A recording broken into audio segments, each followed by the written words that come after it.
Fashion.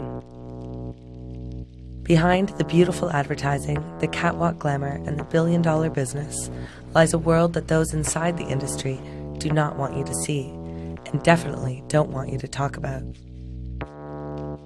Dark, dirty, and full of invisible threats, this is a world founded on a toxic addiction that is slowly destroying our beautiful waterways. The facts are alarming. In China alone, 320 million people are without access to clean drinking water. 40% of the surface water is considered polluted. And a staggering 20% of the groundwater used as urban drinking water is contaminated, sometimes with carcinogenic chemicals. In Indonesia, our latest investigations revealed a textile facility releasing pH 14 water and a cocktail of hazardous and hormone-disrupting chemicals straight into the local water supply.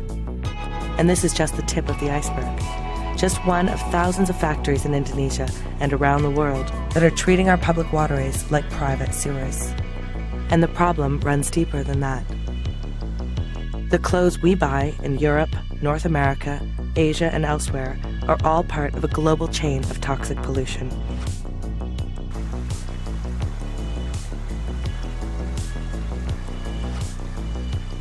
Two-thirds of clothing items tested by Greenpeace contain hazardous chemicals. And when these garments are washed, they release these substances back into rivers, lakes, and seas around the world. This makes us all part of the problem, but we can also be part of the solution.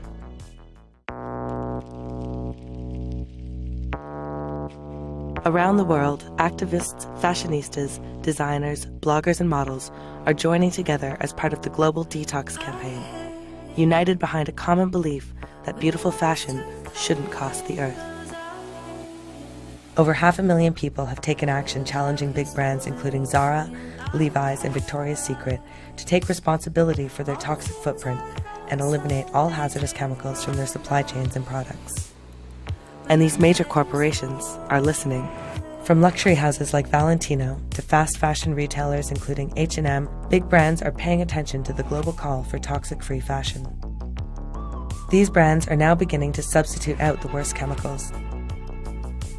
They are also working with their suppliers and the chemical industry to develop solutions, creating a growing marketplace for non-hazardous alternatives. For too long, reckless industrial pollution has occurred in the shadows.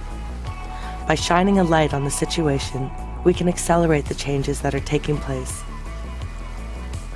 Polluting in the dark is unethical.